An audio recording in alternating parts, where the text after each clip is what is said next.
Hey everyone, it's your guy back with another deep dive into what's happening in the tech world. And today we've got a story that's honestly pretty satisfying to unpack.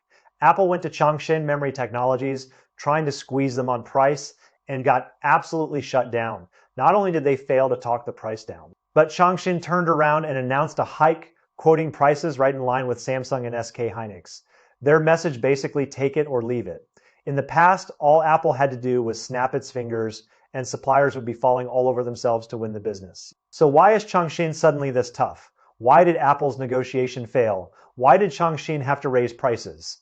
And now that China's semiconductor industry is walking away from the low-cost playbook, what cards are they actually holding? Let's break it all down point by point, because this isn't just a niche industry squabble. This is a signal that the entire global balance of power in tech is shifting. And as Americans, we need to pay close attention. This is the kind of story that Wall Street should be watching, that the Pentagon should be watching, and that every American who cares about our technological edge should be watching. We've spent decades assuming that we and our allies would always control the high end of the semiconductor supply chain, and that assumption is now being tested in real time. Here's what went down on August 5th. A few Korean outlets dropped a major industry bombshell. Apple executives made a special trip to meet with ChangXin Memory Technologies with a clear goal to secure LPDDR5X memory chips for the next-gen iPhone 19. Now, under normal circumstances, if Apple comes knocking a few years ago, local suppliers would be rolling out the red carpet, popping champagne, and practically begging for the business. But this time was completely different. Apple demanded that ChangXin give them a rock-bottom price, even lower than Samsung and SK Hynix, with the explicit intention of using ChangXin's manufacturing capacity to offset costs on the new device. And what happened? ChangXin flat out refused. They didn't just say no, they quoted prices that matched the Korean giants head-to-head, with some high-end models even coming in higher. Their attitude was basically, you want our memory, pay the market rate, or don't let the door hit you on the way out. This is not how Apple is used to being treated, and that's precisely why this story matters. Apple is accustomed to getting what it wants, when it wants it, at the price it wants to pay. That dynamic is now broken, and it's a wake-up call for every American executive who thinks the old rules still apply. My first reaction when I saw this, Apple brought that rejection on themselves. 100%, does Apple really need ChangXin's capacity that badly? Not entirely.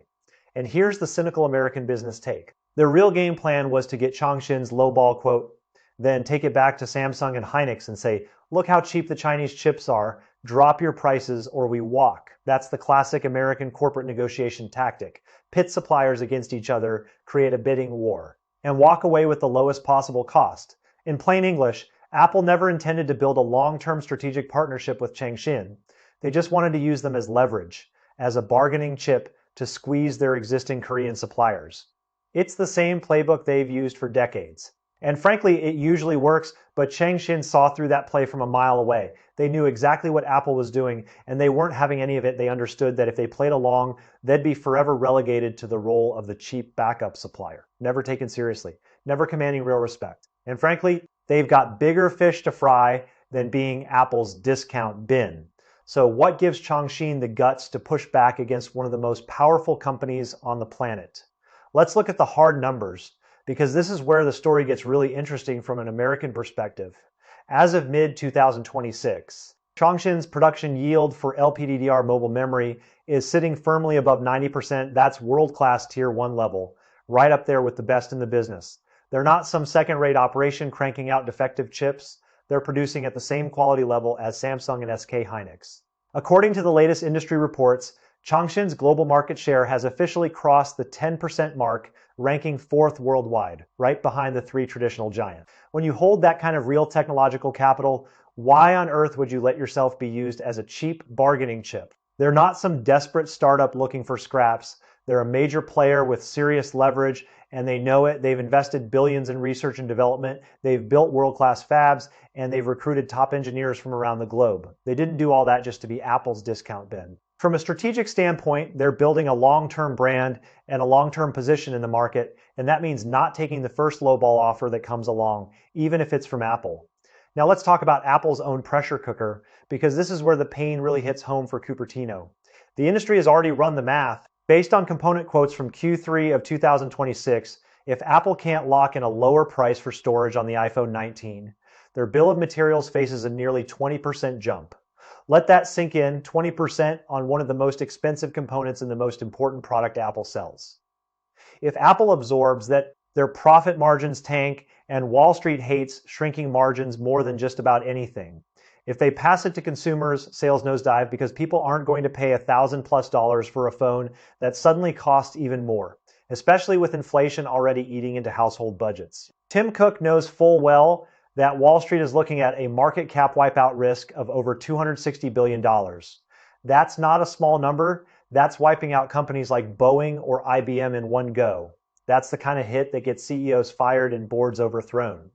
So Cook is feeling the heat big time. He's got shareholders breathing down his neck, analysts downgrading their outlooks, and a board that doesn't like surprises. He needs a win, and he thought ChangXin would be an easy score. He was wrong. And now he's scrambling to find alternatives that simply don't exist at the price he wants to pay. Some might ask, even if they saw the trick coming with Apple's 100 million unit annual shipments, isn't that a huge pie that any supplier would kill for?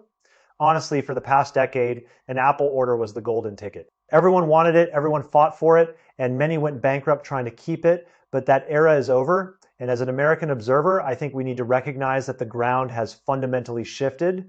We're now in the age of massive AI models and for top-tier memory giants. Conventional DRAM for phones is quickly becoming a low-margin sideshow.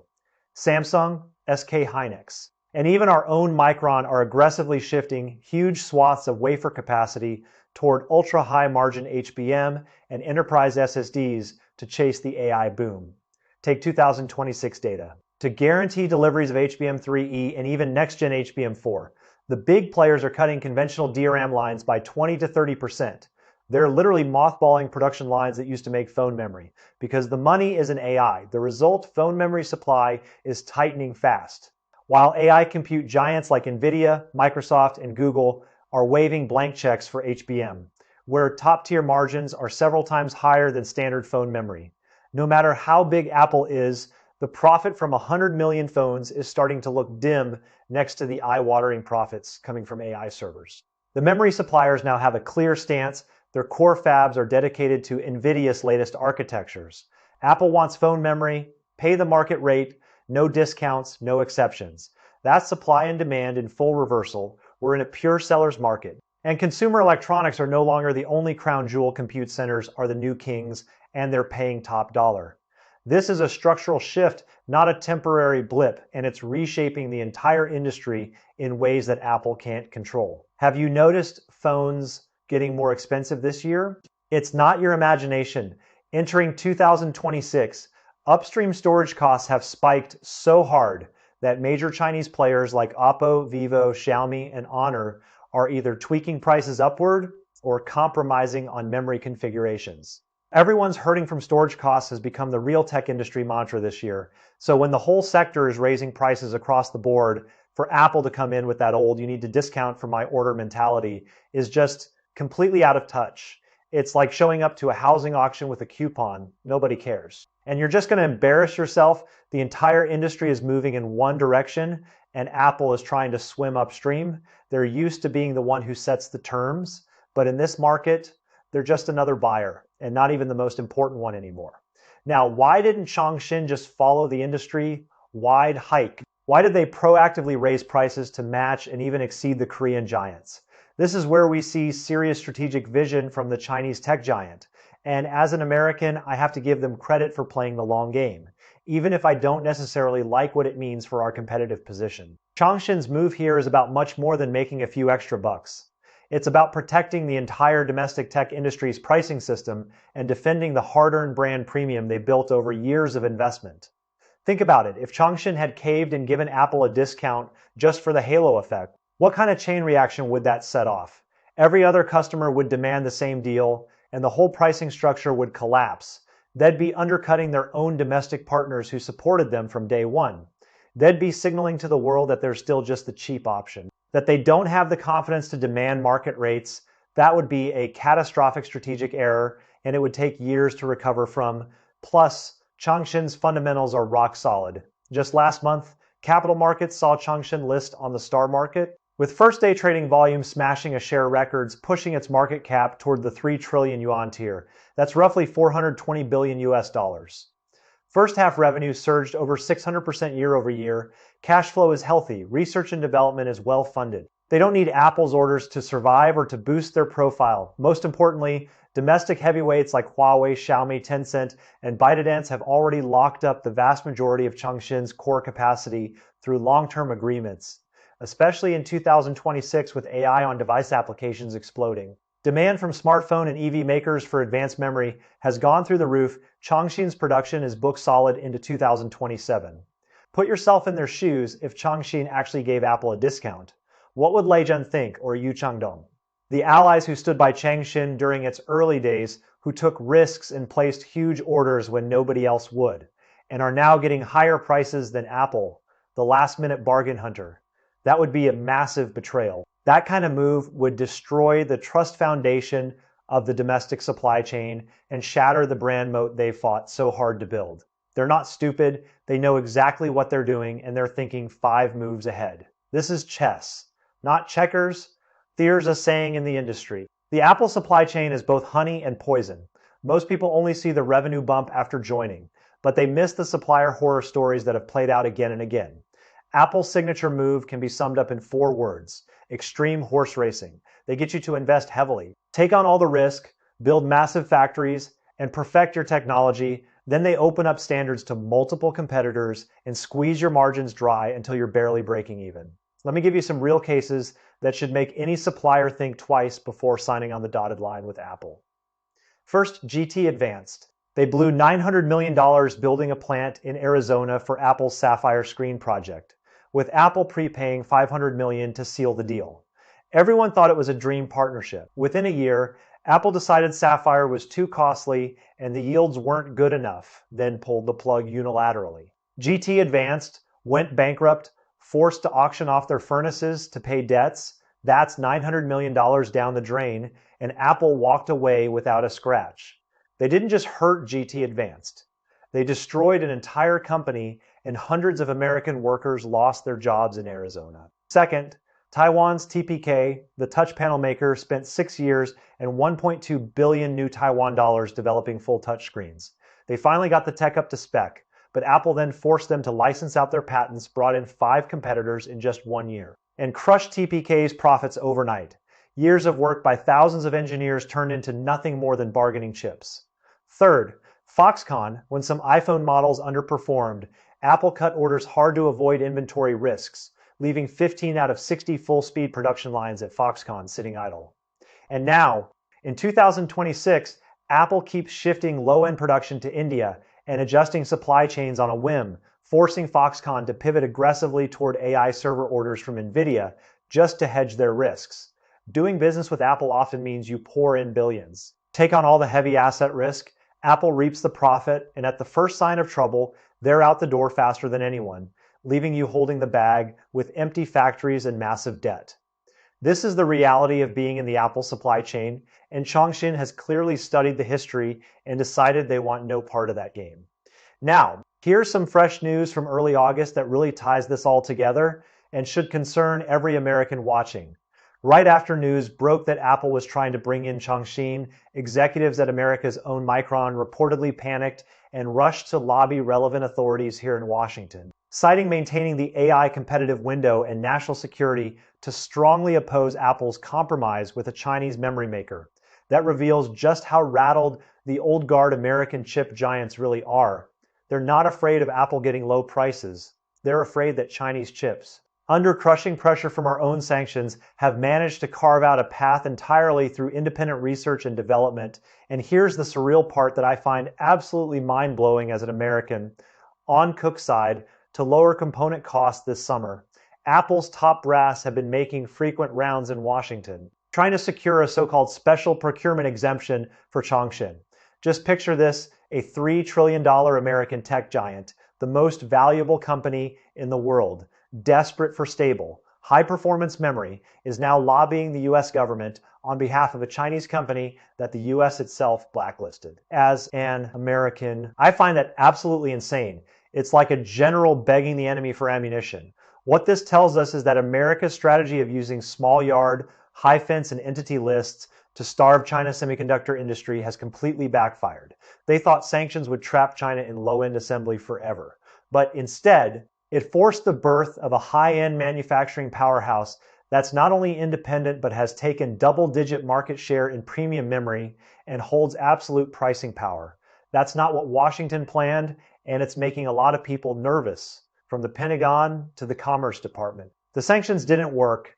They actually made the problem worse from a competitive standpoint. We essentially shot ourselves in the foot by forcing China to accelerate its own domestic development. And now we're reaping what we sowed. Every dollar we spent on sanctions ended up being an investment in China's technological independence. And that's a bitter pill to swallow. For decades, the global DRAM market was a cozy three-way club: Samsung SK Hynix, Micron controlling supply and setting prices with near total impunity. Apple wanted to bring ChangXin in as a price slayer to break the monopoly and reap the benefits of a four-way bidding war. But ChangXin didn't play the price war game. They quoted world-class prices, kicked the door wide open, and pulled up a chair to the big table today. The global memory market has officially entered a new quadropoly: China, South Korea, and the United States, all competing head-to-head. That's a seismic shift, and whether we like it or not, we're going to have to deal with it. The era of American and Korean dominance in memory is over. There's a new player, and they're not going anywhere. This isn't just about Apple's iPhone cost anymore. This is about the future of the entire semiconductor industry, which underpins everything from defense systems to cloud computing to artificial intelligence. If China is now a pricing leader in memory, they have leverage over everyone who needs chips, including our own companies. That leverage can be used in ways we haven't even fully anticipated yet. And that should worry every American who cares about our technological and economic security.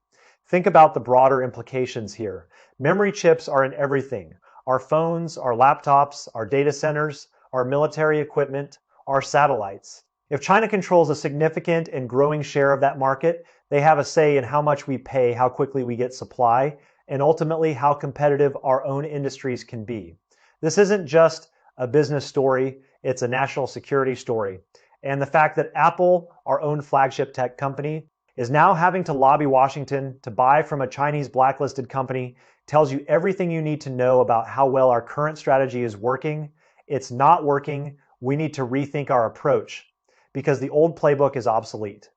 ChangXin's move is also sending a message to every other Chinese tech company: you don't have to be the cheap option anymore. You can demand market rates, you can command respect, you can build a brand that stands alongside the global leaders. That's a powerful message, and it's going to reverberate through every sector of Chinese manufacturing.